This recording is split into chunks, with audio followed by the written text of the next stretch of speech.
অতিবর্ষণে স্বরূপনগরে ব্যাপক ক্ষতি কৃষিকাজে, মাথায় হাত কৃষকের। দীর্ঘদিন ধরে এ রাজ্যে নিম্নচাপ এবং অতি সক্রিয় মৌসুমী বায়ুর প্রভাবে বর্ষার বৃষ্টি হচ্ছে।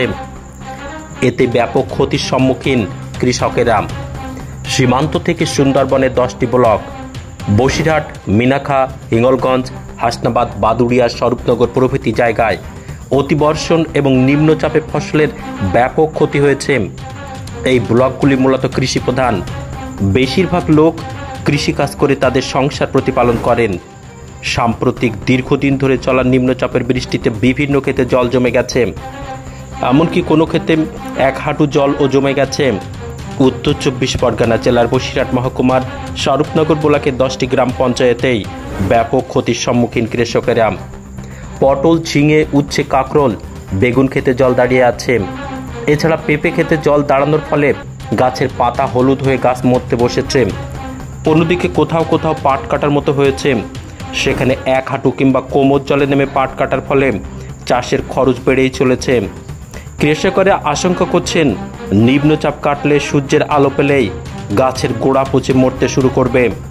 এদিকে হাট বাজার করতে গেলে জিনিসের যোগান কম থাকায় ডবল দামে বাজার করতে হচ্ছে কৃষকদের। জোড়া সাড়াশি বিপদের সম্মুখীন এলাকার কৃষক সমাজ।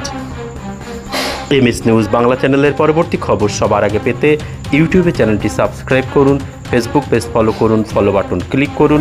সেই সঙ্গে এই খবরটি ফেসবুকে প্রচুর পরিমাণে শেয়ার করুন। কি সমস্যা বলেন? আমাদের এখানে জল হয়েছে, জলটা এরকম জল আমার জীবনে দেখিনি। তবে আমাদের এখানে প্রচুর ক্ষতি হয়ে গেছে ফসল আবাদের দিক থেকে। সবজি দেখা যাচ্ছে, পটল, পেঁপে, তারপরে আছে তোমার উচ্ছে, ঝিঙে, এইগুলো সব, কাঁকরোল, সব জল জমে গোড়া সব নষ্ট হয়ে গেছে, পচে গেছে। এখন আমাদের এখানে খুব সংকটের উপরে চলছে। না, এই রোদ ওঠার পরে কি আরও সমস্যা হচ্ছে? হ্যাঁ, রোদ ওঠার পরে তো আরও তো এমনি তো গোড়া তো পচে গেছে, আর রোদ ওঠার পরে তো গাছ পুরোই মরে গেছে। পুরোই তো এখানে দেখা যাচ্ছে যে মরেই যাচ্ছে সব। আপনার নাম? আমার নাম উজ্জ্বল মণ্ডল, বাড়ি তরণীপুর। একজন চাষি, 65 বছর বয়স।